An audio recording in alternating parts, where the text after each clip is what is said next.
Okay, so we are recording and we're streaming to YouTube.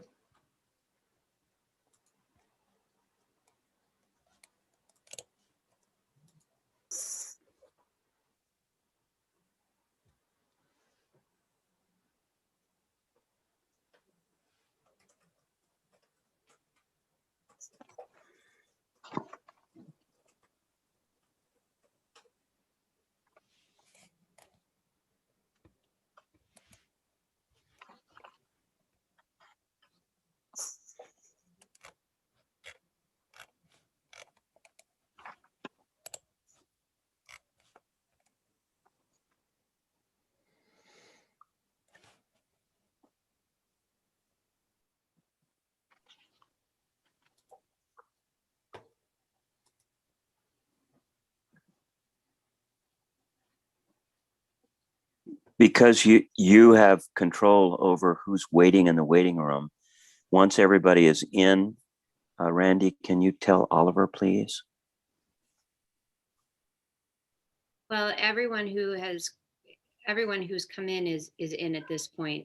We don't start have the waiting room, but we'll keep admitting Celeste and I as people come in. Okay. So they just kind of So, keep going. It is 7 o'clock. I'm going to call the annual informational meeting of the Taconic and Green Regional School District to order. My name is Oliver Olson. I'm the moderator of the district, and we're obviously in very unusual times, and this is a new experience for most everyone involved. So I want to start by just going through some housekeeping items. So first of all, I want to make it very clear that this meeting is recorded, and we're also being live streamed on YouTube. So you would always be sensitive to your comments, et cetera, in any meeting, but be particularly sensitive to the fact that this meeting is being recorded and live streamed on YouTube. The meeting is governed by Vermont state law and Robert's Rules of Order, but since nearly all business is conducted by Australian ballot, this is really an informational meeting, and while I have a copy of my Robert's Rules of Order, I don't expect we'll need it this evening. And most of the ground rules are really going to cover sort of the logistics of conducting a meeting like this remotely, which I'm going to spend the next several minutes going through. As usual, unless approved by the electorate, only voters may speak at the meeting. If you are not a voter and you wish to address the body, I will still recognize you, but would ask that you identify yourself as a non-voter so that we can provide the body with an opportunity to raise any objections. Absent any objection, I will permit any non-voter to address the body. Other than board members and members of the administration, everyone is muted at the start of the meeting, and we're going to use the raise hand feature for folks to be called upon, which I'll go through in a few moments here. Our Zoom coordinator will unmute participants that I recognize and call upon. And I would ask that you turn your video off unless you're speaking, because that can be distracting to other participants in the meeting. The district solicited questions in advance of the meeting, and any questions that were received before noon today have been incorporated into various presentations that will be given by the board and the administration throughout the evening. So this meeting, the success of this meeting, I hate to say it, but is really going to come down to our ability to find and utilize the raise lower hand feature in Zoom. Some of you may be very familiar with this. but this may be a very new concept for folks. So for those of you who are familiar with this concept, great. For those of you that this may be unfamiliar, I do want to spend some time and go through and make sure that you all understand how this feature works, where to find it, because it's going to be critical to ensuring that everyone who wants to participate in this meeting has an opportunity to be recognized.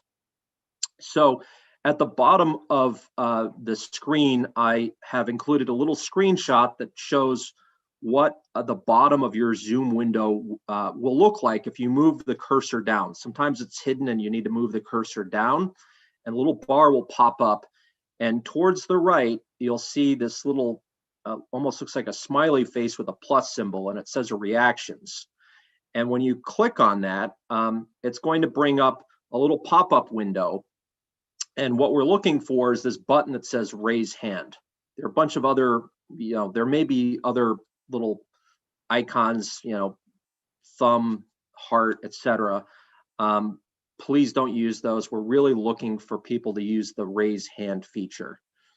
Now, we may have members of the public who are participating through the telephone, in which case you're unable to see what I'm presenting.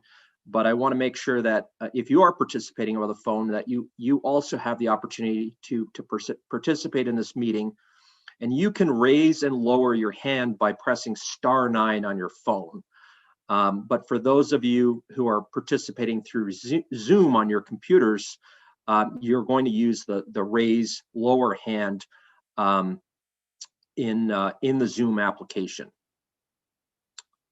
So with that, I'd like to do a little practice session and give folks an opportunity to test this out and ensure that folks can actually successfully use this feature before we go any further, just to make sure that everybody has an equal opportunity to participate in the meeting. So with that, if everybody could go through the steps I outlined before and raise your hand, and I'm going to give folks just a moment to do that while I check our participant list and see. I see a number of folks who are still do not have their hands up, but I see hands going up.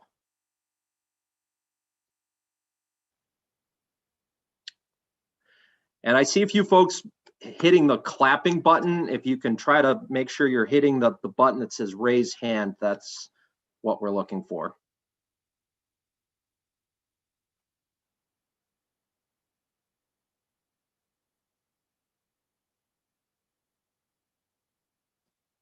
Okay, I think a good majority of folks have been able to find that button. If everybody could lower their hand now. So you go through the same sequence, perfect. If you go through the same sequence, you'll be able to lower your hand.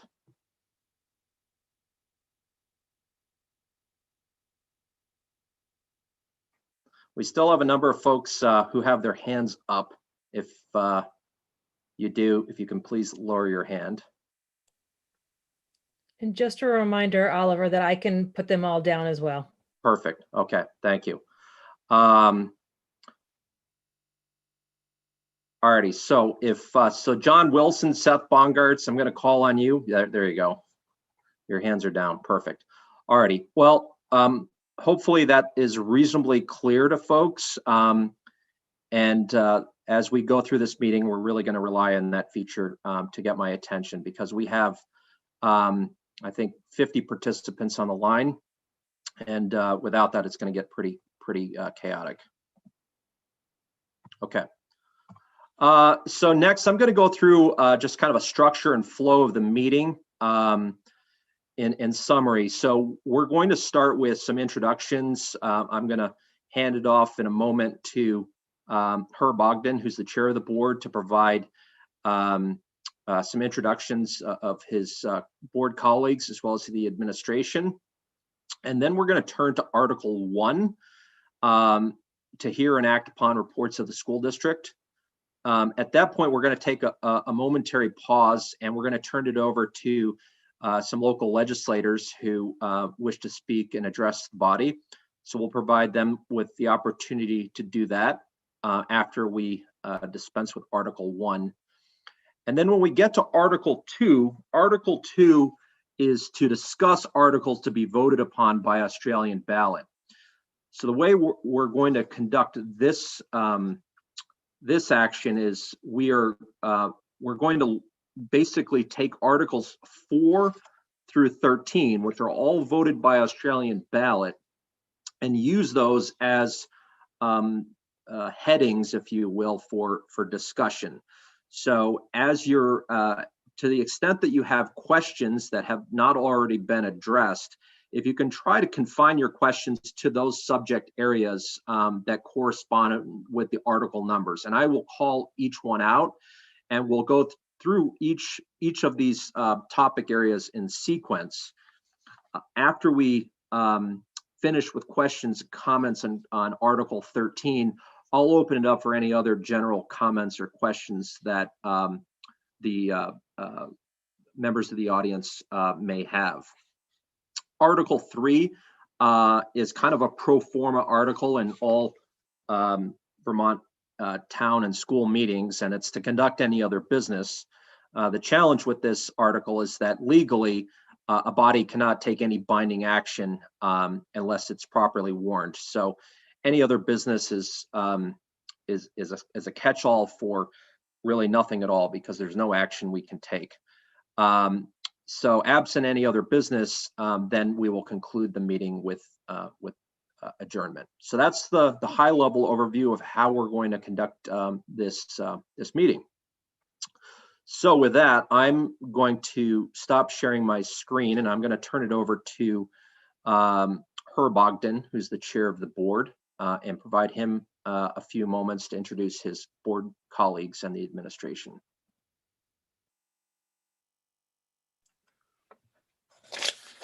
Thank you very much, Oliver. I'm Herb Ogden. I live in Mount Tabor, and I'm the board chair.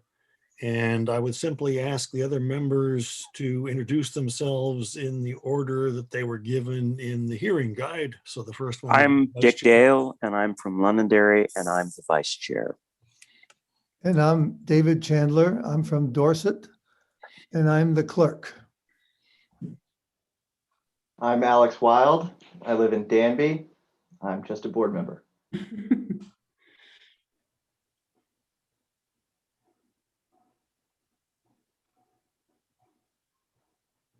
Lexi, you're up. Sorry, I'm Lexi. I'm a student representative and I go to BBA. Hi, I'm Ben Freeman. I'm a board member and I'm from Lane Grove. Hi, I'm Deb Linus and I'm from Weston. Okay. Is Jane there? I didn't see her come in, Jim. Okay, then I'm Jim Salzger from Dorset, board member. John Wilson from Manchester.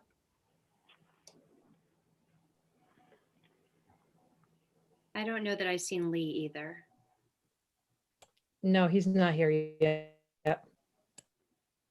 Okay, I'm Lindsay Ralph. I'm from Danby and I'm a board member. Mark Kaplan from Manchester, board member. Melanie Virgilio from Sunderland, board member. And I'm Sam Stevenson. I'm a student representative. I live in Manchester and go to BBA. And then if the members of the administration who are here could introduce themselves. Sure. So I'll start. My name's Randy Lowe, and I'm the superintendent for the Bennington-Rutland Supervisory Union. And I'm Sue Wilborn. I'm the business manager for the BRSU.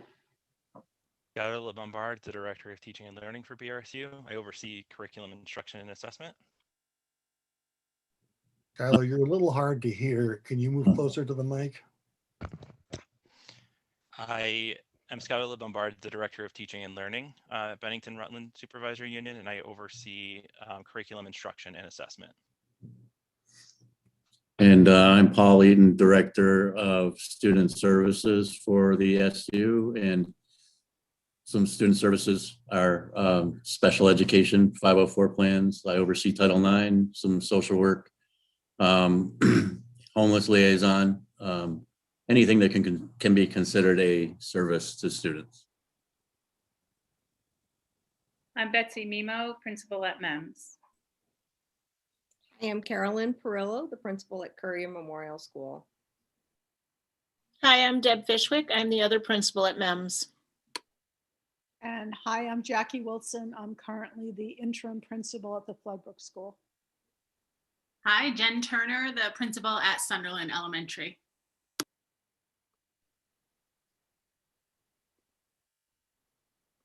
Rosanna Moran, principal at the Dorset School. That's everyone, Herb. All righty. Unless we missed anybody, we'll now turn to Article 1. I Mr. I move to hear and act upon the reports of the school district directors and officers. I second. Okay, the article has been moved and seconded. I'll now open it up for any discussion, and with that recognize Herb Ogden. Thank you, Oliver. First thing I want to point out is something that appears in various different places in the reports. I'm very glad that we've had relative success in keeping COVID-19 at bay. We have a relatively low infection rate and a relatively low sickness rate. And for following the state guidelines so this could happen, we want to congratulate the administration, the teachers, the other staff, the parents, in fact, everybody who's had contact with the schools and those who work and with those who work and study in the schools. Please, let's keep up the successful community effort until immunity is widespread enough so that the precautions can be relaxed somewhat. Related to this are the details of school reopenings, and you'll find those in the principal's reports on pages 50 to 56. I just want to highlight a couple of things out of the board report, which is on pages 5 and 6. Unlike most Vermont school districts, we don't operate a high school. So we pay tuition at the Burn Burton Academy rate, which is the lowest tuition charged by a local school. Unless we were to want our own high school, or unless we were to find another good school with a lower rate, we pay what BBA charges, and we're lucky that it's reasonable. The tax calculations that you'll see in various places in the reports are complicated for several reasons. And one thing I should do is correct, there's one reference, it's a page off. Down at the bottom of page 5, there's a reference to page 27, should be page 26. The reason, or at least part of the reason the tax calculations are so complicated, and I'm sure some of the legislators may want to comment on this, is that Vermont relies heavily on the real estate tax to fund education. And this dates from when most people's ability to pay depended on how much property they owned, since most people were farmers. But this relationship of property to ability to pay gradually disappeared. And some folks had to choose between paying real estate taxes they could barely afford or selling their homes. So the legislature added something called income sensitivity, which allows the tax on homesteads of lower income people to be paid on the basis of income. And for the eligibility, you can see some links on page 9. So the result is that many residents don't pay the tax rates you see in our reports. And I want to repeat that. For a lot of folks, the tax rate that you see in the report is not the way your tax is actually going to be calculated. The second complication is that because Vermont relies heavily on the real estate tax to fund education, it's important that property is taxed the same way in each town. And depending on when a town last reappraised, this wasn't always true. So the legislature added the common level of appraisal, and this adjusts the education tax rate depending on whether a town is over or under appraised by its own local listers. So this common level of appraisal eliminates the advantage of owning property in an underappraised town and the disadvantage of owning property in an overappraised town. There are two other things that affect the tax rate. One is the Act 46 merger incentive, which still limits the real estate tax increase to 5% per year, and this does apply still to Sunderland, and the Act 46 incentive, which is in its last year for us, which is a 2-cent reduction in the tax rate. I also want to call attention to a survey that we're conducting to help us set the goals. Very important, because we need to tell the administration what we want it to do and measure whether it does it. And in order to figure out what it ought to do, we are still looking for more community input. And you can either go to www.brsu.org, or you can scan the symbol on page 6 of the report and still give us some input there. The only other thing I want to do at this point is to thank the departing board members, Lindsay Ralph, Mark Kaplan, and especially John Wilson. John chaired the study committee that led to the formation of the Taconic and Green District, and I think we all owe him a considerable debt for having done that. And that concludes my remarks.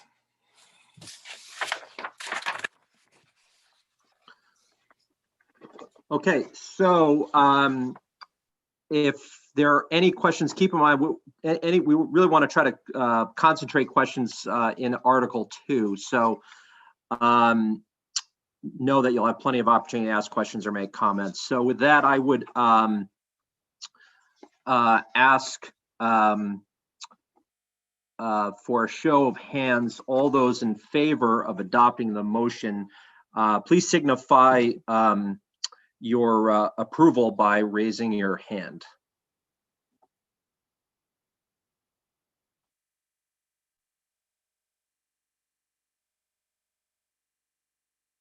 Again, I'm going to call on folks who wish to approve this motion by raising their hand. And at this point, it appears that we have a majority of hands raised.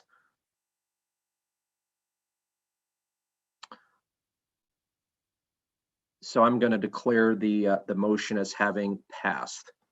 So if you could all lower your hands, and Celeste, if you wouldn't mind lowering them all, that would be great. We will now take a few minutes out of the normal agenda here and provide our local legislators an opportunity to speak. So Representative James, we'll start with you and take it from there. So Celeste, if you wouldn't mind unmuting Representative James.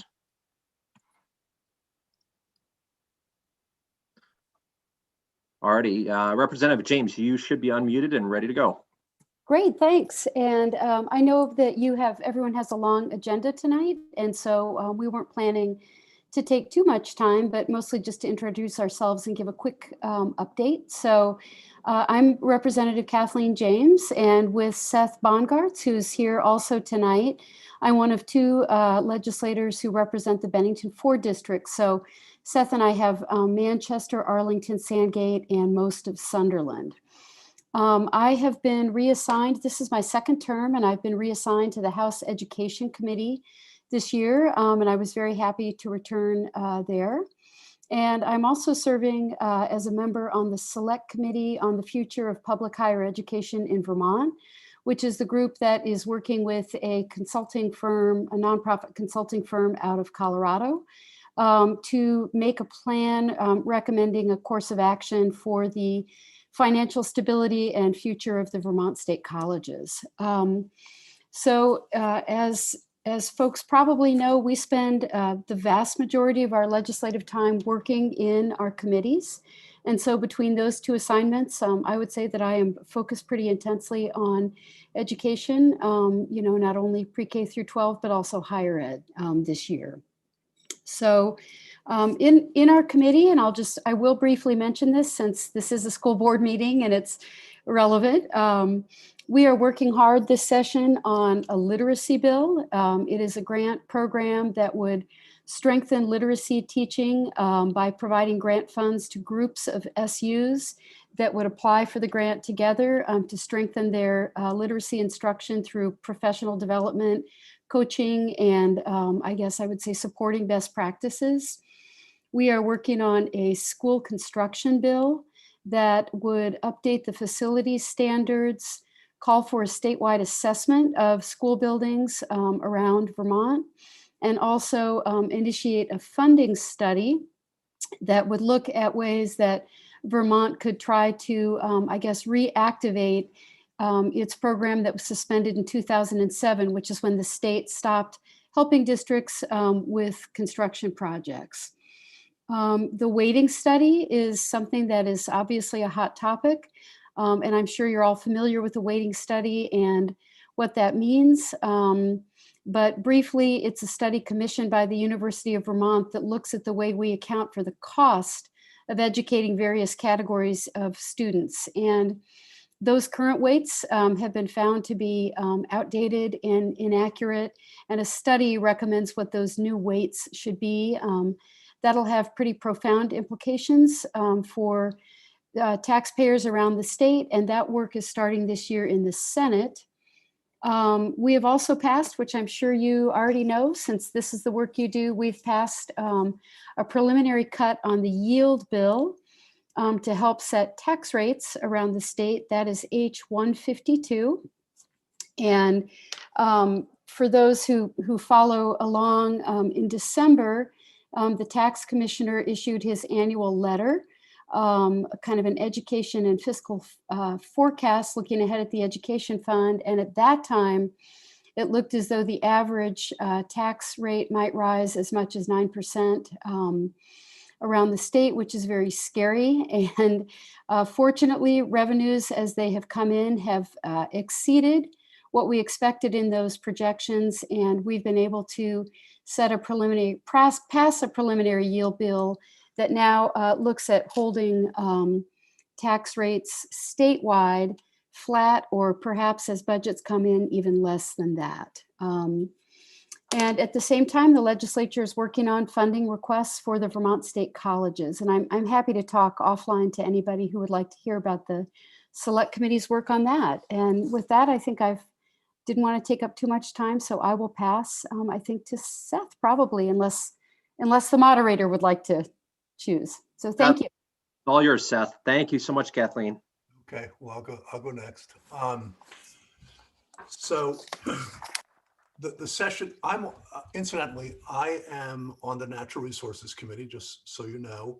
So I'm not involved directly with education issues, except I obviously pay close attention and keep in close touch with Kathleen.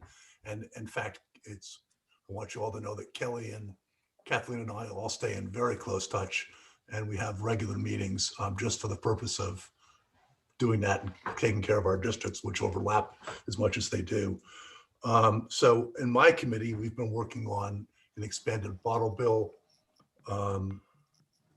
work to increase the protection for wetlands in Vermont, and a possible tweak to the current use program that would allow natural areas as opposed to actual cutting of trees to fall within the purview of the program. As the three of us have divided our work because it's not possible for us all to be at everything, all the meetings and all the Zooms that go on. I've been the one going to the pension workshops, looking at both the teachers' pensions and really understanding what's behind that, and as well as the state pension system. And so that's one of the things I've been doing. And Herb mentioned the issue with the tax study commission that has come out. It's 182 pages long, and I think, and Herb kind of indirectly referenced the proposed change there is to change from, as relates to homesteads, from a system that is really an income tax looking like it's a property tax, but it's really an income tax, to just simply making that an income tax. So that's something that we're all going to be paying a lot of attention to. I think it's going to be a long process. I could go on, but I'm going to stop talking and let Kelly have her time. But thank you. I also want to say, and just repeat what Herb said at the beginning, to the teachers and the administration, everybody involved in the school systems. You've all done a phenomenal job keeping our schools largely open for kids under incredibly trying circumstances. And I'll speak for myself and just say that I am deeply appreciative for what you've done for our kids. Thank you. Great. Thank you, Seth. Representative Paella.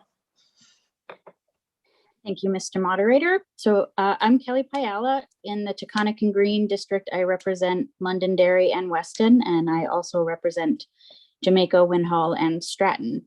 I am sitting on the Human Services Committee again, and we are largely focused on a childcare bill at the moment, which would do a study of the actual cost of childcare and create a study to look at long-term funding mechanisms for our childcare system, and as well as providing some financial supports for people who are currently in and looking to go into the childcare and early childhood development field.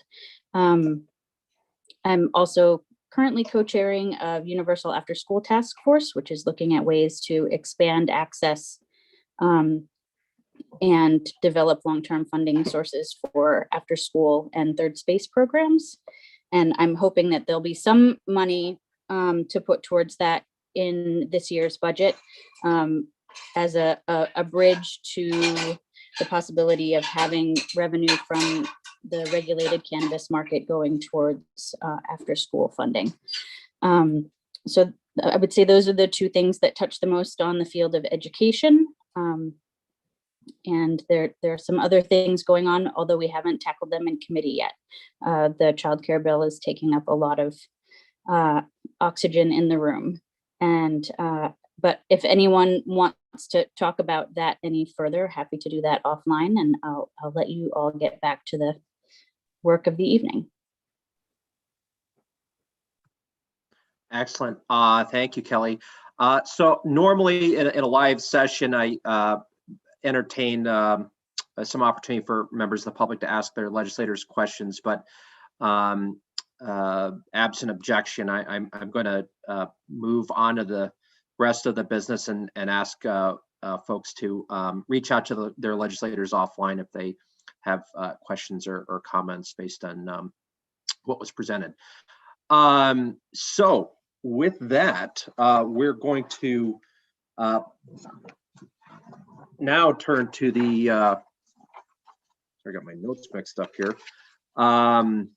Article number 2, which is to discuss articles to be voted upon by Australian ballot. So just a reminder, we're not actually voting on any of these articles this evening. The main purpose of tonight's meeting is to provide an opportunity for the school board and the administration to make some presentations, and for you as members of the public, voters, to ask clarifying questions and to comment on any of these articles, specifically, or any other topic that isn't specifically addressed by one of these articles. As I indicated earlier, to try to keep this as orderly as possible, I'm going to go through each article and invite members of the public to comment or ask questions about that particular question after the board and the administration have had the opportunity to provide an overview of what that particular article is all about. And I would really try to ask people to keep their questions and their comments focused on each article in turn. And then at the end, if there was not an appropriate place to offer a comment or ask a question, there will be that opportunity. So just as a reminder, I'm going to be looking for a show of hands using that hand raising feature for those of you on Zoom. For any of you who are on the telephone, you can raise and lower your hand by pressing *9. So with that, I'm just going to read Article 4. And that question, which will be on your ballot, is: shall the voters fix the salaries of the school district officers at $500 for the school district clerk and $300 for the school district treasurer? So with that, I'm going to turn it over to Herb to provide an overview and any commentary, and then invite questions or comments. The only thing I think to be aware of with this article is that school district officers has a definition. It's a little narrower than some folks may think. It only is the district-wide elected officers, which are the clerk and the treasurer, and the school district directors also do get a $1,000 per year stipend, and the chair gets a $1,500 per year. That's simply in the budget. It's not part of this article. The only thing in this article is just the money for the clerk and for the treasurer. And if anybody has any questions, raise your hand so Oliver can see you. Yep. And at this moment, I'm not seeing any questions about this article. So last call for any questions or comments. Again, just a reminder to raise your hand at the bottom of your Zoom window. It's under reactions and then raise hand. So seeing no hands raised, we will now transition to article number 5, which is, shall the voters approve the 2022 annual meeting of the Taconic and Green Regional School District to be held on Tuesday, February 22nd, 2022 at 7 p.m. at the Courier Memorial School. And for those of you who don't know, that's in Danby. And my only comment there is that we are being hopeful that by a year from now, we in fact can hold an in-person meeting. So hopefully that's pretty self-explanatory. Any questions or comments? Again, raise your hand. I'm not seeing any hands raised. So I think we can safely move on to article number 6. And that question is, shall the voters authorize the school board to borrow money by issuance of notes not in excess of anticipated revenue for the fiscal year July 1st, 2021 to June 30th, 2022? So Herb, would you like to address that?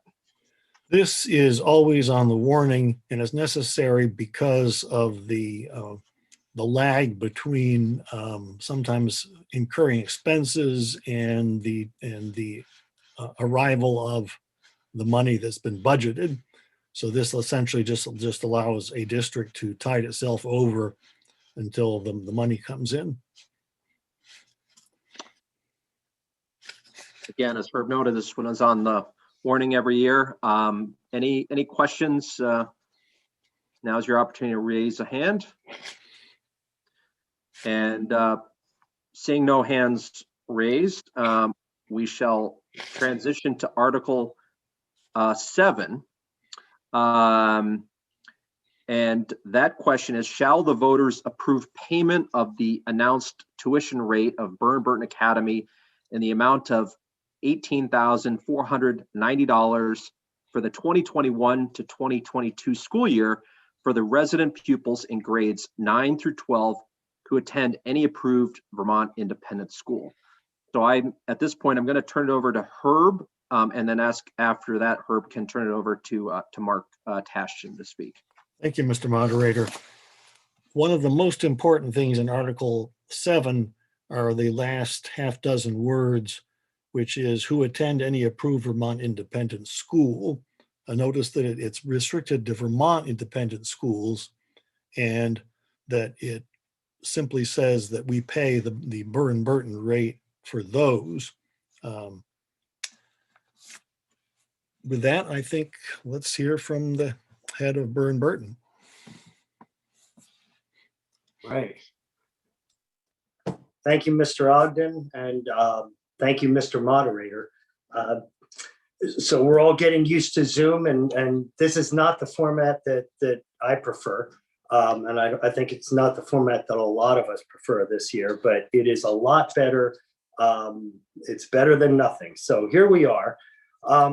It's a year like no other. And I think the first thing that I want to say is that if ever we have felt like we are in something together, as a world, as a globe, it is dealing with the coronavirus. And we feel that in this school, and we feel it in all the schools in the Taconic and Green School District.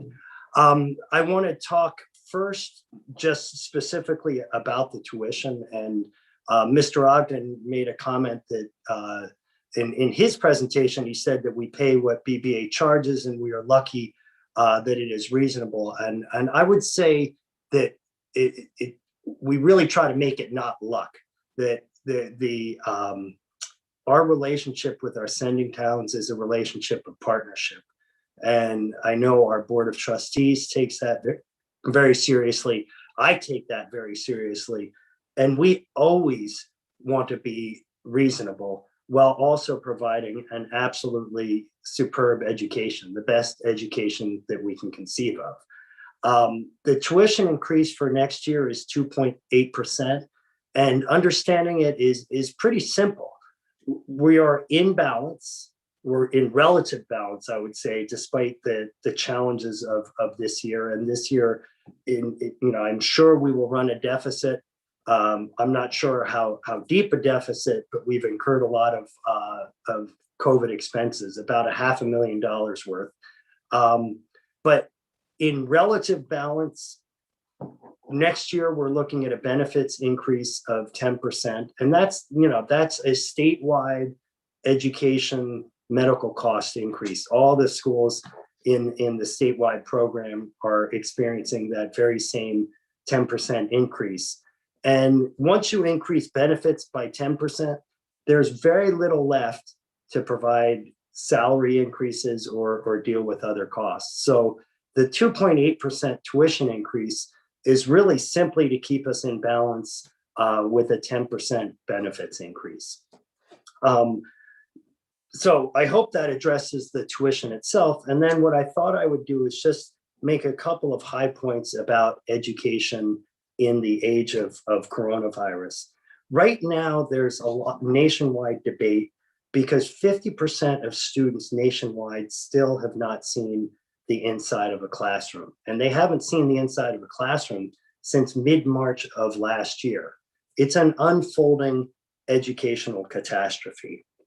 Much of the country is trying to get to the starting line, get to where we and all the Taconic and Green schools were in September.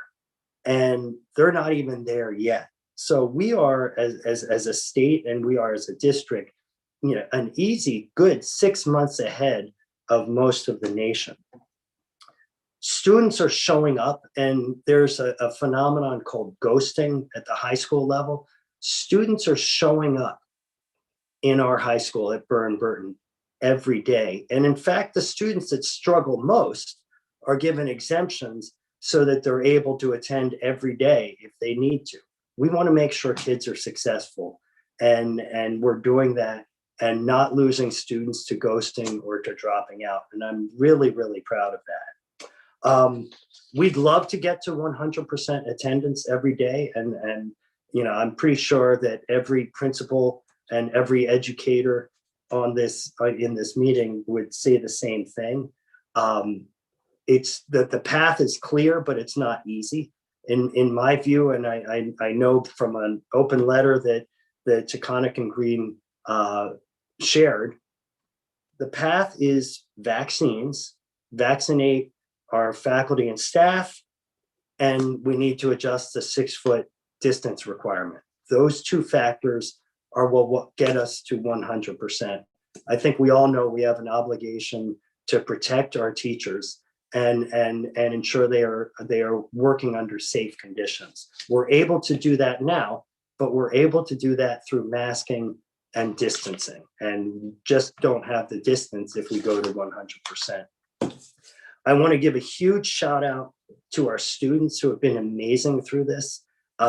They've adopted masks, and as I'm sure your student representatives can attest, masks are a part of our culture, and they've become normal. Nobody loves them, but they're a comfortable part of what we do at Burton. We've had virtual assemblies every week, and every week you get a smile on your face and a sense of community spirit. And our students have been incredibly understanding at a time when many of us adults are frustrated. We're frustrated by what we can't do. We're frustrated at the pace of change and the pace of rollout. And our students have shown appreciation for what they have and appreciation for being back in school and being able to reconnect. So I think that the students are leading the way in showing how to deal with adversity. And I think they're doing an incredible job. And the last thing I want to end with is our teachers, and they are equally amazing. It was scary to show up on day one this year. Most of us had been in our homes and separated from each other for months and months. And to come from there and come back into a school community where we literally have hundreds and hundreds of people here every day. Our daily population is somewhere around 500 students, 500 people per day. And it was shocking and jarring in those first days to see so many people around us. And yet they adapted, and they adapted their approach, their pedagogy in extraordinary ways. And our kids are learning, and they're growing, and they're getting accepted right now to colleges and universities and planning military careers. And we've done an incredible job for the last year of continuing to educate kids. The mantra I've said over and over again is it's going to take vigilance and patience and flexibility. I think we've done really well on vigilance. I will personally say that patience isn't my strong suit, but I'm seeing the light at the end of the tunnel, and everybody has been incredibly flexible in their problem solving. So, cheers to our students, cheers to every teacher in every school district in this country, but especially in this school district where from kindergarten through 12th grade, I would say we should all be really proud of how kids are getting served. Thank you very much. Excellent. Thank you, Herb. Thank you, Mark. So with that, I'm going to open it up to any questions or comments for either Herb or Mark that members of the public may have. If you do have a question or comment, raise your hand using the Zoom feature. If you're dialed in on the phone, that would be star 9. So I see a question from Sandra. So if we could, I will. If our Zoom moderator, our Zoom administrator could unmute Sandra Pincinel, that would be wonderful.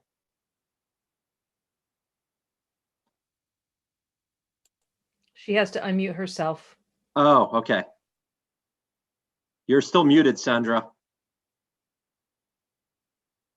Okay, my question is to Herb. The last line of this article, is this something new this year only for Vermont independent schools, or is that something we've been doing for a while? We've been doing it for a while. I couldn't tell you. I think the policy is now 2 years old. Okay, because I get that question a lot as the town clerk. People wanting to send their kids to a different state, and it used to be that we paid that rate for out-of-state schools. So it's good to know that now it's only a Vermont independent school.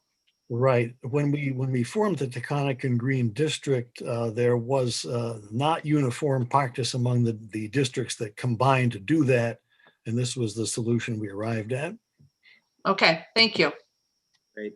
Thank you, Sandy. If you wouldn't mind lowering your hand, that would be great.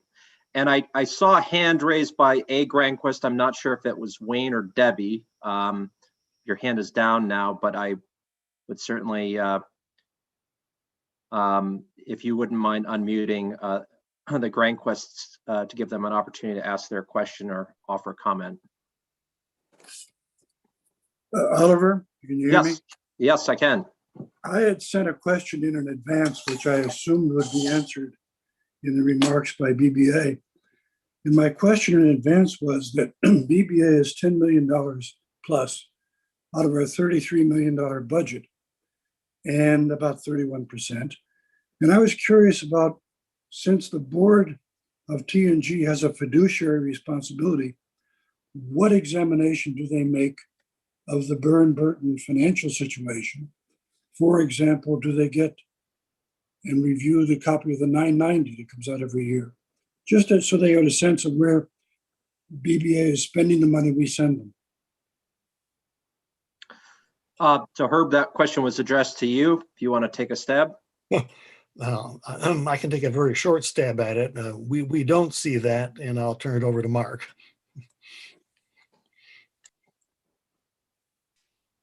Okay, so anyone is welcome to review the 990. That's a public nonprofit tax return document.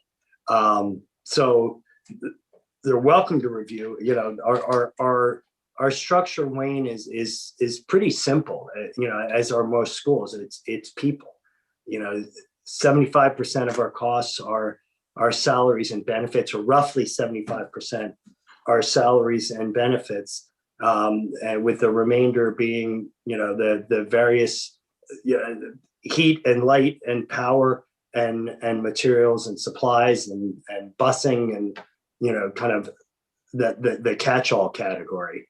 But it's, you know, we're a people business, and we spend a lot of money to, you know, the overwhelming majority of our dollars are spent on teachers and staff supporting kids. Yeah, I was curious to see that on your 990, it's not available except on request. I saw it on GuideStar. I was also curious when I looked at it, there's some very unusual statements, expenditures on there from my perspective as a trustee of lots of institutions, like money for lobbying, which I thought was interesting, $750,000 on travel. Those are kind of interesting expenditures, which if I were a trustee, I would be honing in on. But I understand your answer, and I won't press it any further. Okay, thank you. Thank you. Okay. Thank you, Wayne. Are there any other questions or comments from the public? Now would be the time to raise your hand. I'm not seeing any hands raised. And again, if you're on the phone, you can do that by pressing *9. Okay, so seeing no other questions or comments, we will now transition to the next topic of discussion, which is, if I can find my place again, Article number 8. And that question is, shall the voters of the school district approve the school board to expend $33,248,629, which is the amount the school board has determined to be necessary for the ensuing fiscal year. It is estimated that this proposed budget, if approved, will result in education spending of $17,889 per equalized pupil. This projected spending per equalized pupil is 1.02% lower than spending for the current year. So at this time, before we open it up for questions, I'm going to turn it over to Herb Ogden and Randy to speak to this particular topic. The only thing I want to do is to update folks on the $17,889 figure that's on the third line of that article. When we adopted the warning, that was what we were given essentially by the state. The state has since changed the estimated tax a bit, and that figure is now $17,835, namely less. And the details of that are on page 25. Aside from that, I will turn it over to the administration to go through the budget.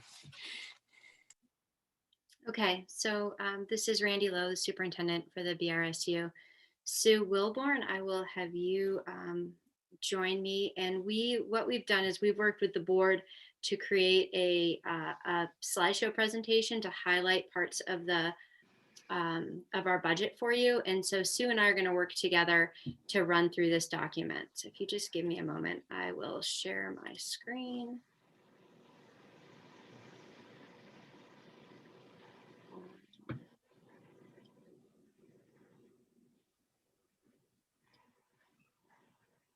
All right, Sue, can you see this? Yep.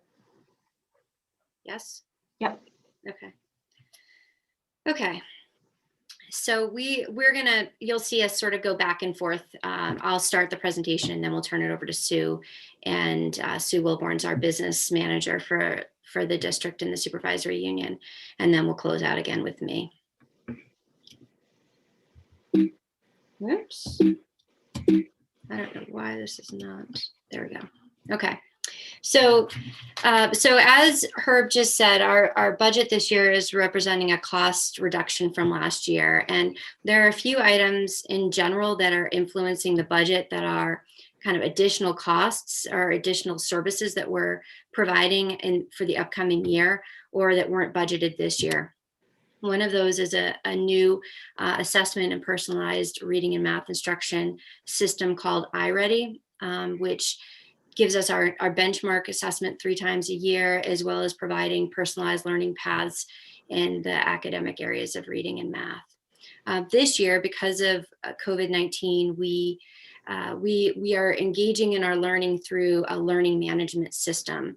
We are using Seesaw for our younger students and Google Classroom for our older students. And next year, we're going to allow the continued use of Seesaw. Our teachers and staff have engaged in tremendous learning this year in order to operate from these systems. And we've seen really, really amazing pedagogical work that we want to allow people to continue with. There are also different uses we could have moving forward for us to be able to capture student learning and artifacts of learning that we want to be available over the long haul for our kids. We as a district and the board are valuing equity and recognizing that we want to continue focusing on this work moving forward. So we've put some money in the budget for a system-wide equity audit to look at our practices and programming in order to give us input and feedback to guide our work moving forward. So we've allocated some funds for that. We've included additional money for summer programming, which we don't which is beyond what we typically do. We know that even though we've been in school, our kids have had quite a journey in their learning, and it's been interrupted for a variety of reasons. And so we wanted to be able to fund some additional summer programming. We are still working on, we just are in the beginning stages of developing what that will look like, but that's in the budget. And then overall budget to budget from last year to this year, there's a reduction of 6 positions, including classroom teachers, support staff, and administrators. So I'm going to run through a few key points that are highlighted in our report. Overall, our budget for FY22, you're going to see a 0.7% decrease from the FY21 budget. I just talked about the reduction of the positions. The BRSU budget, they had a surplus, and those were applied to the T&G budget. And we do have a decline in secondary enrollment, but with that increase in tuition that we just talked about, there is an increase to the secondary program moving forward to FY22. So these are kind of more general patterns of what happens with our current funding system. Our local revenues are down. We typically have non-resident students who pay tuition to come to our schools. These numbers are down pretty significantly this year, and we're attributing it really probably to COVID because just, you know, everything is sort of impacted by that right now. We expect to see this increase again next year, but we really aren't sure. There's a lot of uncertainty in certain aspects of looking ahead because we just don't have the information yet. Our transportation reimbursement is based on expenses from FY20. So with the merger, our costs have decreased, and so reimbursement's also going to decrease. And then also similar with special education, our reimbursement coming back for special education is lower because our expenses were lower. So that those go hand in hand as well. So I will turn it over to Sue, who will run through a series of slides related to the budget and our tax rate. Okay, thanks. So this slide is sort of reiterating much of what Randy just talked about with numbers attached to it, right? So we have a 0.7 decrease in the budget, which equates to $232,831. So that's the amount that we're seeing the budget go down. With the reductions in staffing, they total $428,339. So that's a higher number. We also have reductions in the BRSU assessments, as Randy mentioned. We have surplus to return in both the BRSU budget and the special education budget at the BRSU. So we're returning assessments that total $237,508.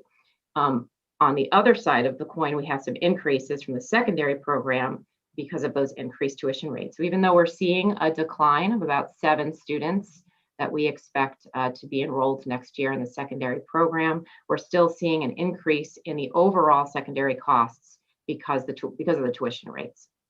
Local revenues are down as well, as Randy just mentioned, mainly due to non-resident tuition, transportation, and special ed reimbursement. Yep, go ahead. So along with that decrease in the overall voted budget, we also have applied on the revenue side part of a prior year surplus. So last year, the voters approved transferring our anticipated surplus to the Tax Stabilization Reserve Fund. We ended up with a much higher surplus than we originally anticipated, mainly due to not operating schools. In mid-March, we went into dismissal mode and we were remote. So we saved a lot of operational costs. And so we had an increased surplus more than expected, and we're returning that $764,601 to the voters in the FY22 budget through the tax rate. So what it is just another way of recognizing revenue in order to reduce education spending when we calculate the tax rate.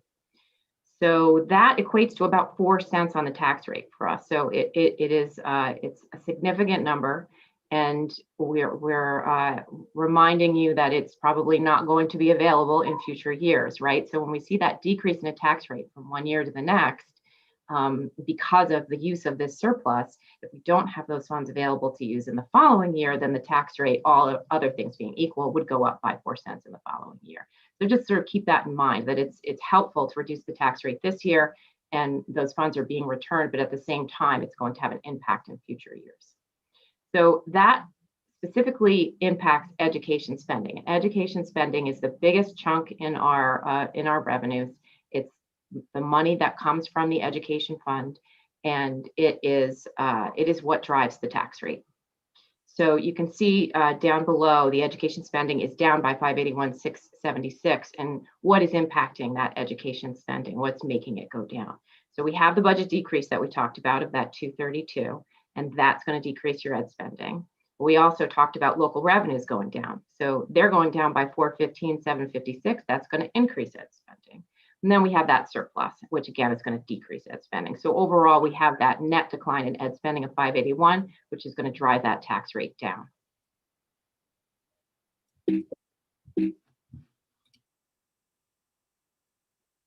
All right, public questions. We got a few questions that came in the last week that we wanted to get out there and answer for you. And Herb already talked about the school district officer salaries and the clerk and the treasurer salaries at $500 and $300 that were voted on earlier. We had a question on health benefit costs. So we budgeted the $2.8 million in health benefit costs in FY21. That's our current year. We anticipate spending, let's see, let me get to a slide that I can read better, $2.3 million this year on health benefit costs. So there's a lot of stuff going on with health benefits. We have the change in the state contract. We have a lot of staffing positions that were unfilled this year, right? We have a lot of positions that either left, people who resigned positions that we couldn't fill, or people that left, and because we're sort of operating a little differently, we decided not to fill some positions. That doesn't mean we're not filling them next year, but we didn't fill them this year. So we have a significant decline from budget to anticipated health benefits. For next year, our health benefits are budgeted at $2.5 million. And so those health benefits as a percentage of the voted budget for FY22 are 7.6%. But remember that in our budget is not just for our operations. We're also paying tuition for our pre-K kids to private providers. We're paying tuition for our secondary students. And we also have the BRCU assessments. All of those numbers are also have their own medical benefits built into them. So if we remove those from our budget and just look at what are our operating costs for our schools, the medical health benefit costs would go up to 13.3%. And as we've talked about, the costs will fluctuate based on staffing changes, the elections the employees make, and then of course the use of the benefits, because it's not just about health insurance anymore. We also have health savings accounts and health reimbursement accounts that are part of the state contract that are offered to our staff. And so medical costs are going to fluctuate based on the usage. So we do our best to budget for them, but we don't always know where it's going to pan out.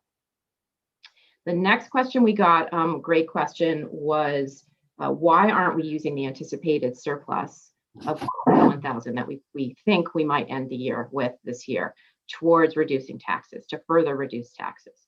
So we do have an FAQ on that, so I'm pointing that out here. But there's a few reasons. So first of all, we don't know that we're going to end the year with the 401,000. We hope to, and we could potentially end the year with a higher number, but we could end the year with a lower number. So we don't actually know where we're going to end the year. If we take that 401,000 and apply it to reduce taxes for next year, and we don't actually end the year with that money, then we're starting next year in a deficit situation. So that's one reason not to use that money to reduce taxes. We're also applying that sizable surplus of 764 that we talked about earlier. So that 764 equates to about 4 cents. If we applied another $400,000 and threw another 2 cents onto there, then you have a 6 cent variance that we're going into the following year with. And so we want to be careful about not using too much money that's going to impact the following year's taxes.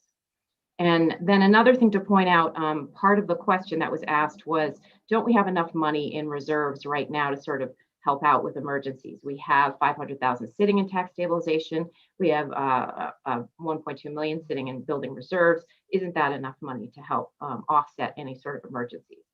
So the money in the tax stabilization is actually specifically designed to be used for stabilizing tax rates so that we don't have any big fluctuations in that equalized tax rate when we calculate it from year to year. The 500,000 that we have in there now is going to be about 2.5 cents. So that's really not going to be too helpful, maybe helpful in 1 year, but we might use it all in 1 year if we needed to stabilize taxes by a significant amount. The Building and Grounds Reserve Fund is just for buildings and grounds. So it's not for emergencies with respect to stabilizing taxes. It's not if we were to see the following year, say our enrollment dropped or the yield dropped and we had a higher tax rate and we really needed to stabilize taxes. We couldn't draw from buildings and grounds to help with that. We could ask the voters if we could move money from there to tax stabilization or from there to the general fund in order to reduce taxes, but we can't do it without voter approval. Once the money's in there, it's only to be used for buildings and grounds. So I hope that's a long answer, but I hope it answered the questions that came in earlier. All right, tax rate components. So the tax rate is has a few components in it when we calculate it. It starts with education spending, as I said, and then we divide that by equalized pupils. Equalized pupils is also sort of a complicated formula, but it's basically a 2-year average of enrollment with some factors applied to it. That's sort of the simplest way to think about it. The property yield is set by the state, and Herb mentioned that earlier, came in at 11,385 right now. We don't know what it's going to be. It'll be finalized by the legislature in the spring. Then we apply our Act 46 incentive, which, as Herb said, is down to 2 cents this year, and this is the last year of the Act 46 incentive. And then finally, you apply a common level appraisal, which is done, as Herb mentioned, town by town, based on whether homes in each individual town are over or undervalued. So if you look at this chart that we have here, you can see that each component of the tax rate has an impact. If it goes up or down in any given year, it's going to increase or decrease the tax rate in each year. So I won't go through all the numbers, but you can see that last column on the slide. It sort of shows how each component for us in FY22 as compared to FY21, how that's hitting the tax rate this year.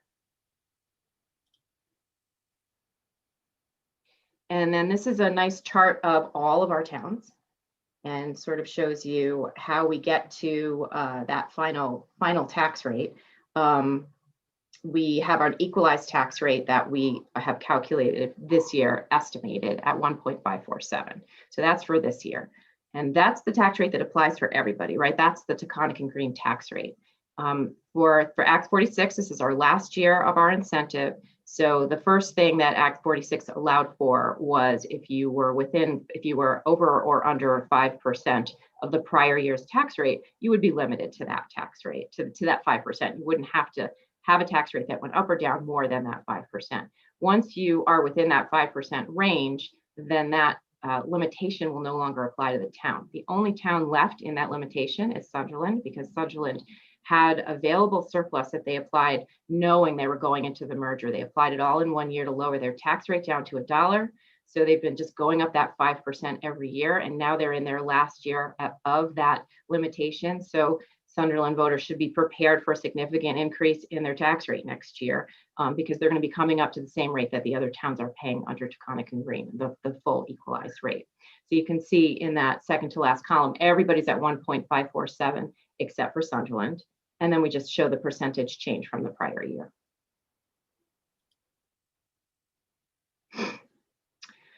Okay, so the education tax rate comparison. So this is now applying the CLA. The CLA is going to change from year to year when we get it announced by the property evaluation department up at the state.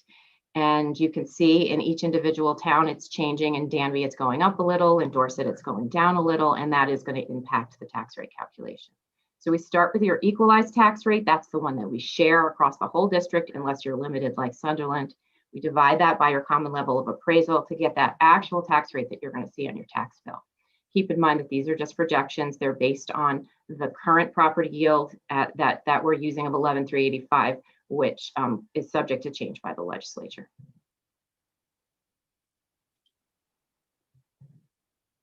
All right, income sensitivity. As Herb mentioned earlier, not everybody is going to pay the full amount of their tax bill. So that tax rate that gets applied to your property on your tax bill, many taxpayers will see a credit on their tax bill to offset that bill. And we have a calculation in the annual report to sort of show you what that cap is on income, what the state looks at, whatever your eligible income level is based on the forms that you file with the state when you file your tax return. And 2.63% of that in this year is the estimated number, is what you would be limited to pay up for your taxes. So the difference between 2.63% times your household income as filed and approved as eligible through the state of Vermont is the total amount of money you would have to pay. So there would be a credit on your tax bill between the total taxes and that amount of money. Okay, so those are the numbers, right? The budget, the tax rate, and I'm going to close us out here with a reminder about why we do what we do. I had the privilege of looking through videos that were sent to me and pictures over the last week and a half about our year. And frankly, if I kind of could have done this the way I would have wanted to, I would have had the bulk of this meeting be showing you these pictures and showing you these videos and hearing the stories of the incredible work that our teachers and staff and students are doing. I probably would have given you easily 30 minutes worth of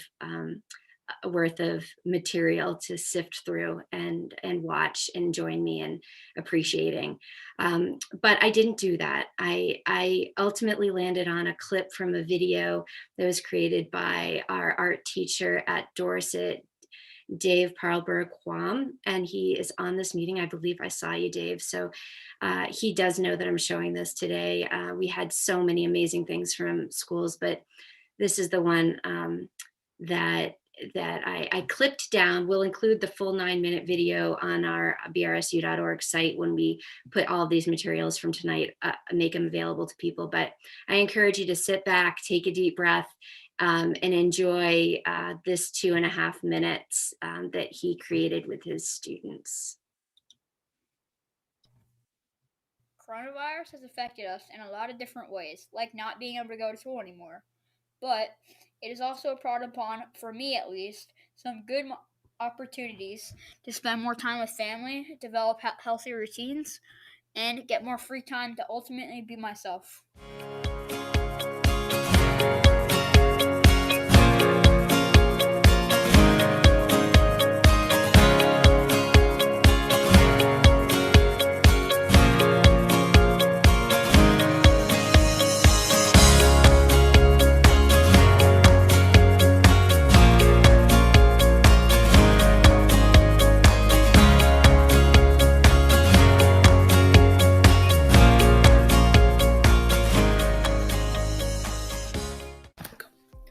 This is Jessica, and she's fighting.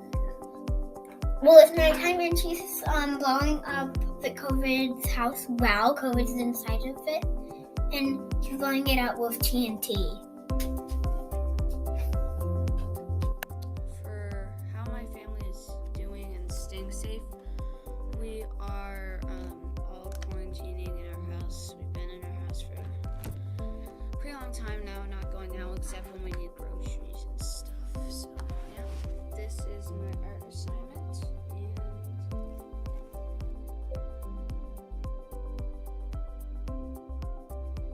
Sunrise is hope, because there's a new day ahead of you, and anything can happen. This is what I drew.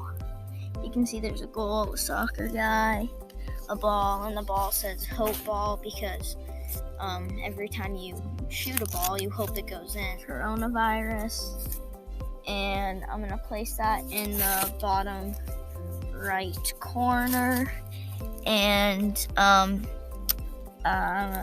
gonna try to hit it, just like I hope we can hit coronavirus. So back this up, and there you can see it. So let's do this.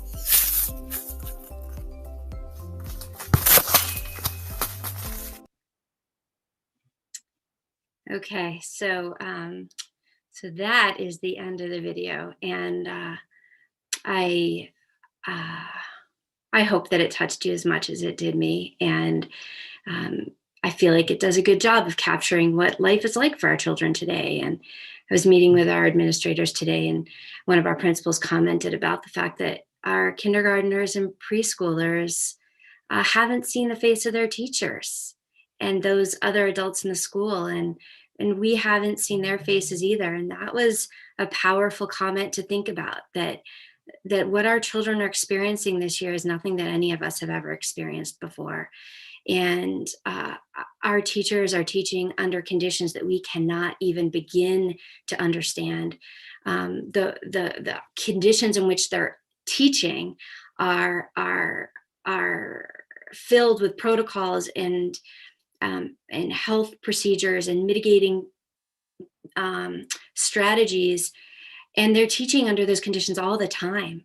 And on top of that, I was trying to think about what the best analogy was to consider how different it is between where they were a year ago, because we are approaching, right? We are only a couple of weeks away from that 1-year mark.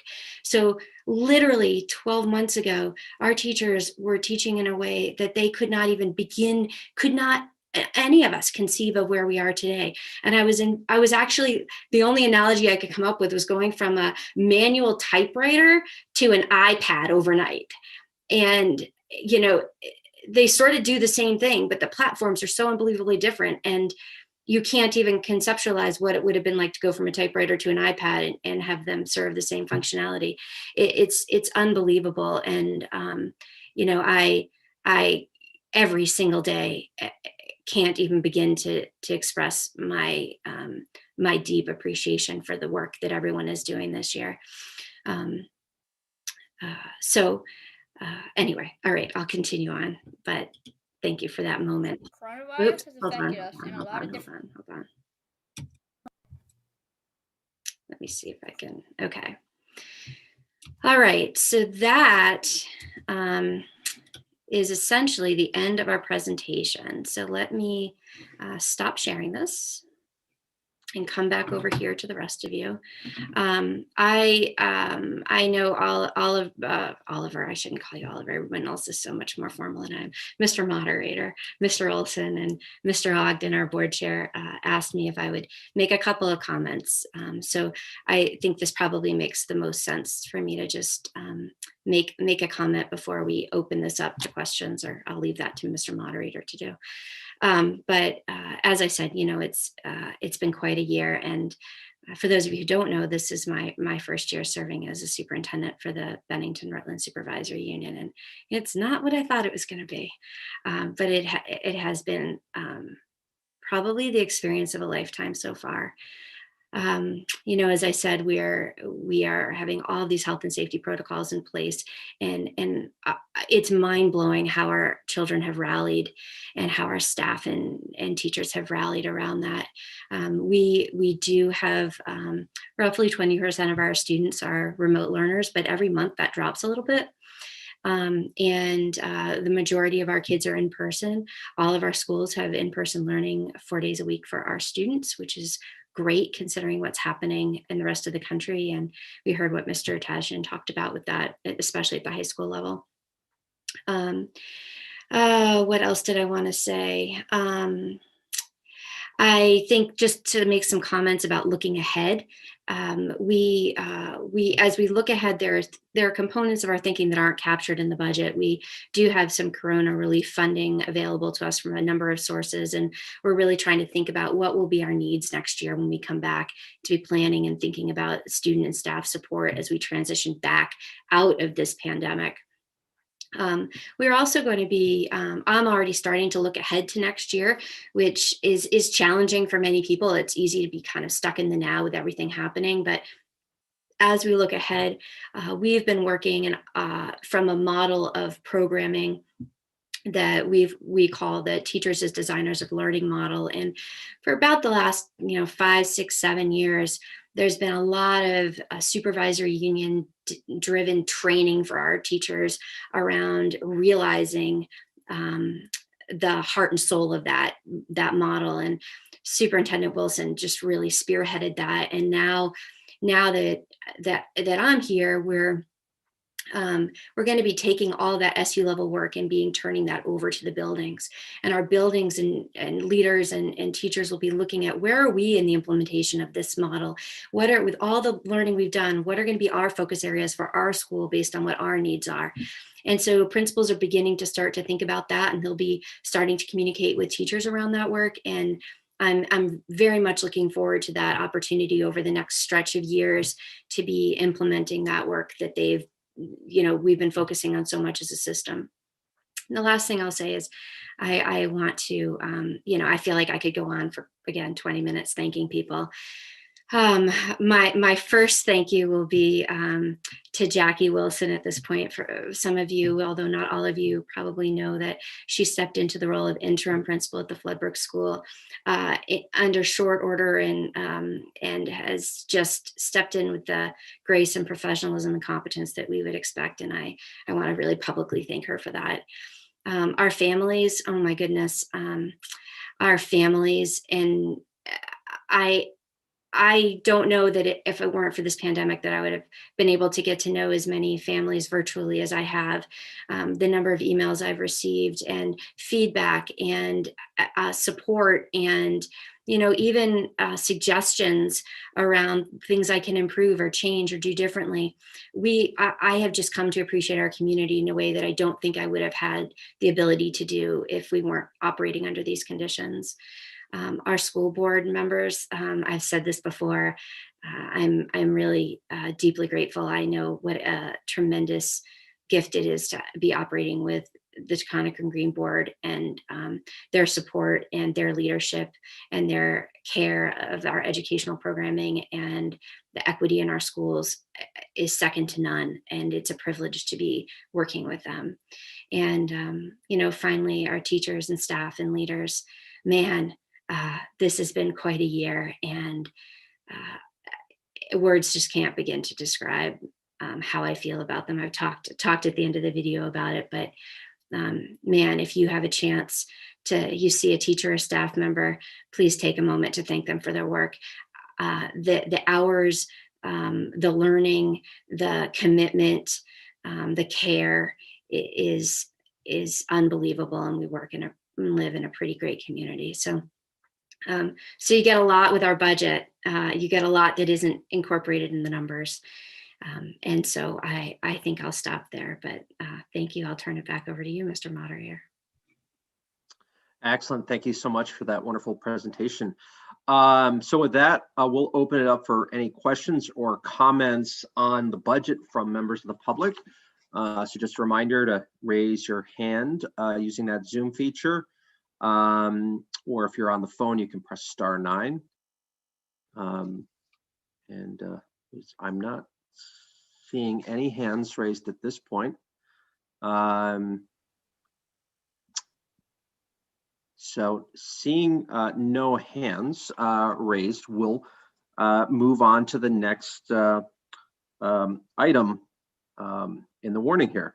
And that is the question, and you heard a little bit of an explanation, so hopefully that answered your questions. But the question is, shall the voters authorize the school board to transfer the unassigned general fund surplus existing on June 30th, 2021, an amount estimated to be $401,895 to the tax stabilization reserve fund?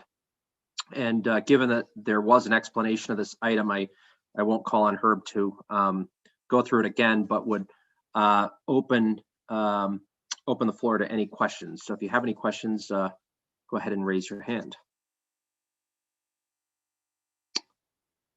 Or any comments. Okay, I'm not seeing any questions or comments from members of the public on this one. So with that, I am going to combine Articles 10, 11, and 12 because they all deal with reserve funds. So Article 10 concerns, the question is whether the voters wish to appropriate the sum of $250,000 for the Building and Grounds Reserve Fund. 11 asks the voters to appropriate $125,000 to the Bus Reserve Fund. And Article 12 asks the voters to authorize an appropriation of $40,000 to the Technology Equipment Reserve Fund. If either Herb or perhaps Sue would like to provide a brief overview of those three articles, that would be great, and then we'll open it up for questions. I'll just begin by pointing out that the purpose of a reserve fund is to even out the expenses from year to year for things that would be difficult to put in the budget for just 1 year when something finally breaks or needs to be replaced. And I'll turn it over to Sue for details. Sure, thanks. Yeah, so we try to plan out what we're going to need to spend for technology, for buildings and grounds, for bus purchases, and our Greg Harrington and Derek Chalmers work on a 10-year, I believe, bus replacement schedule so that we can be on target to buy our buses when we need to.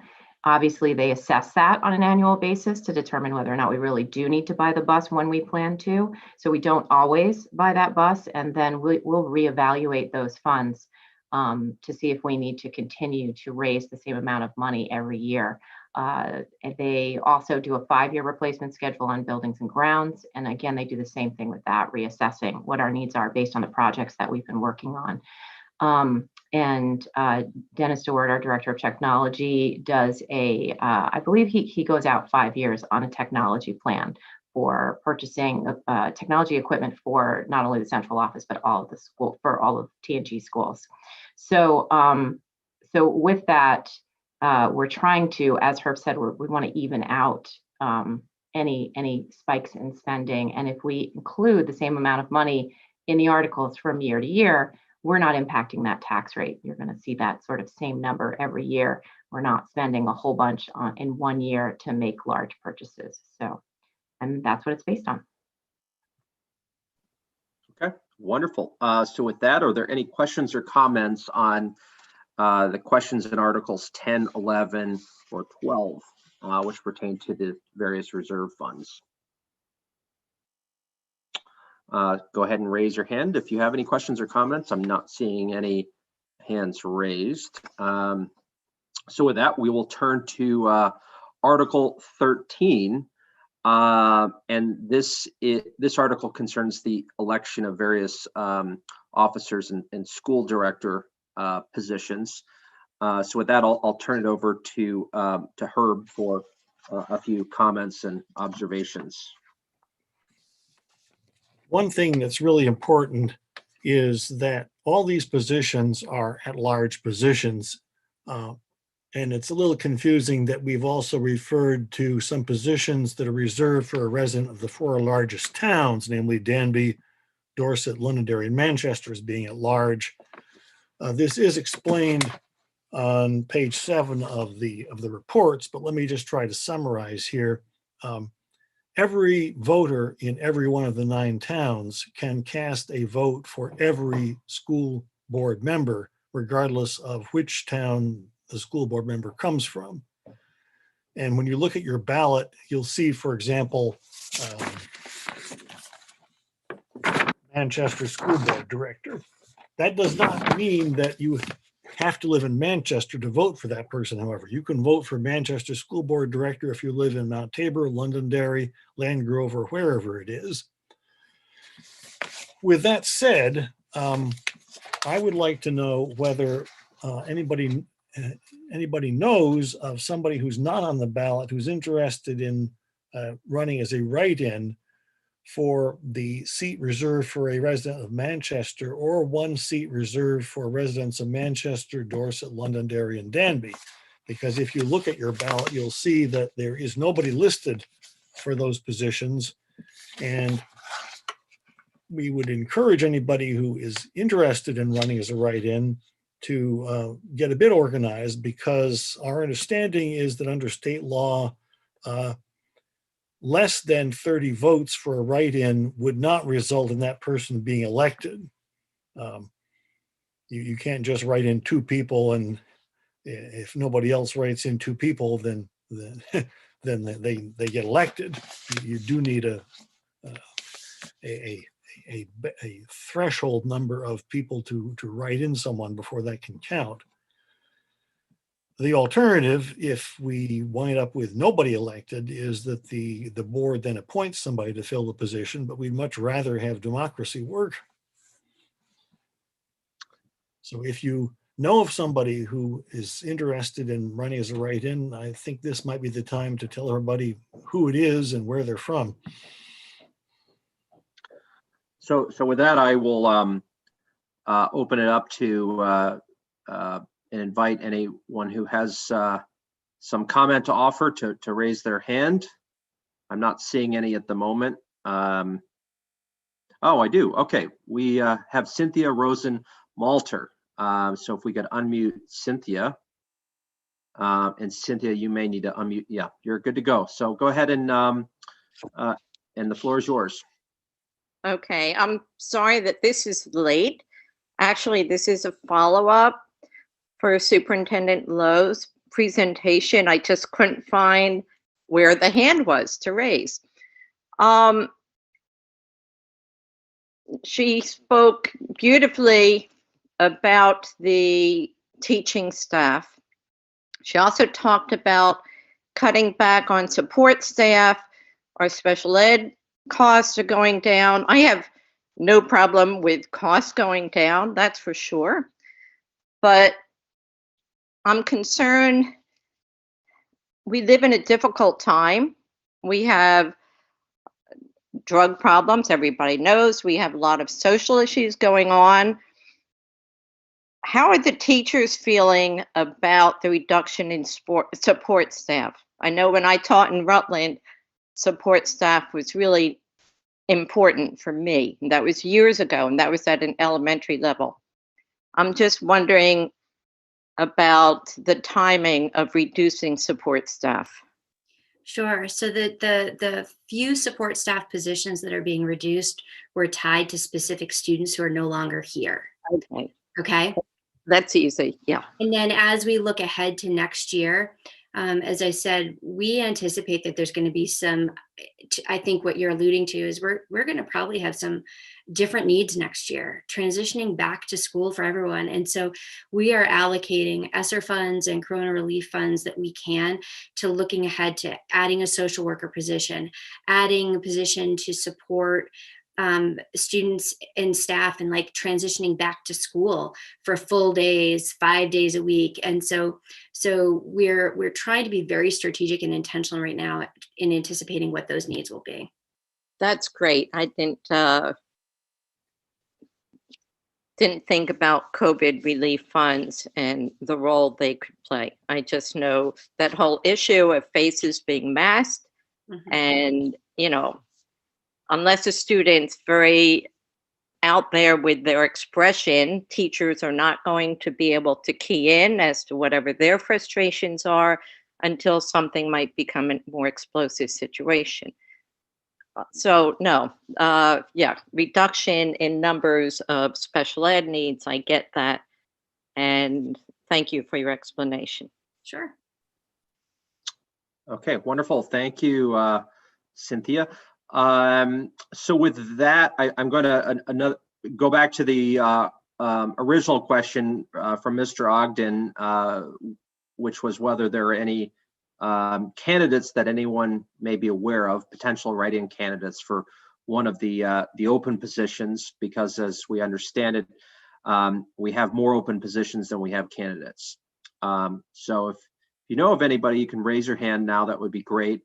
And also, if you had a question earlier that wasn't answered, or if you had some technical difficulties, I will momentarily open it up for other questions, and we'll get a little bit creative to make sure that we've heard from everybody.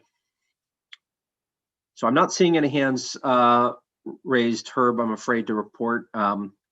So we'll have to leave it there. Are there any other questions on that pertain to Article 13 from members of the public?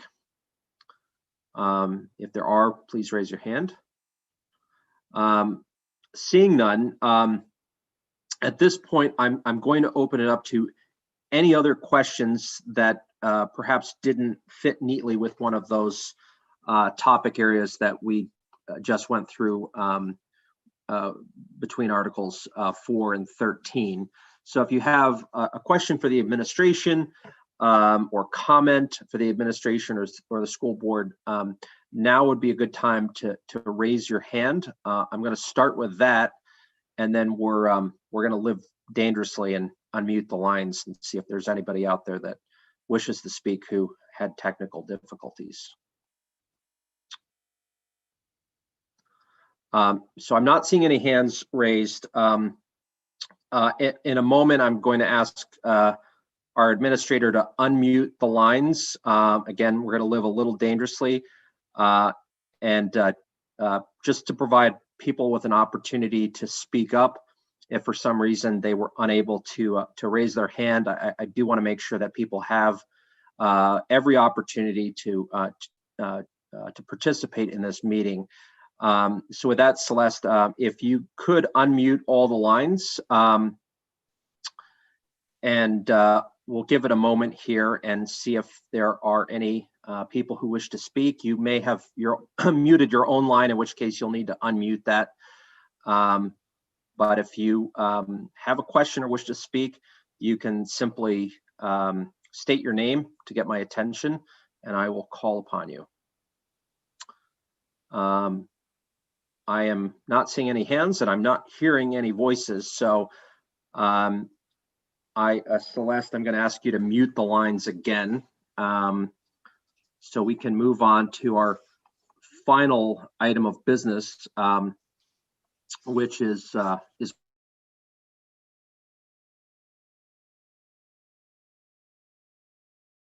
Oliver, hold on one second.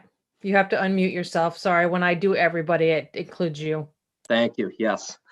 Alrighty. So with that, we're going to transition to our final article of this evening, which is Article number 3, which is to transact any other business which may legally come before this meeting. As I mentioned earlier, legally, we're not permitted to take up any other business that would result in binding action. So there's really not a whole lot that can come up unless it's advisory in nature. But with that, I will open it up for any motions if anyone does want to present some business. And I'm not seeing any hands raised. So I will take that as a no. There's no business presented, no other business presented before the meeting. So that brings us to the end of our agenda. And at this time, I would entertain a motion to adjourn. It falls to me to move for adjournment. And is there a second to that motion? Second. It's been seconded by Mr. Ogden, was moved by Mr. Dale. The motion is to adjourn. All those in favor, please signify your approval to adjourn by raising your hand.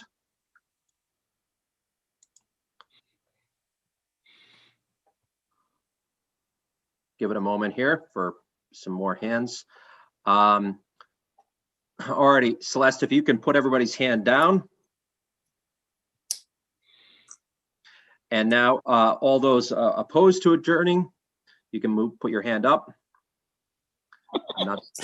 I'm not seeing any hands. So with that, I'm going to declare this meeting adjourned. Thank you so much for your participation and everybody involved in preparing for this, and have a wonderful evening. Thank you. Thanks, everyone. Thank you.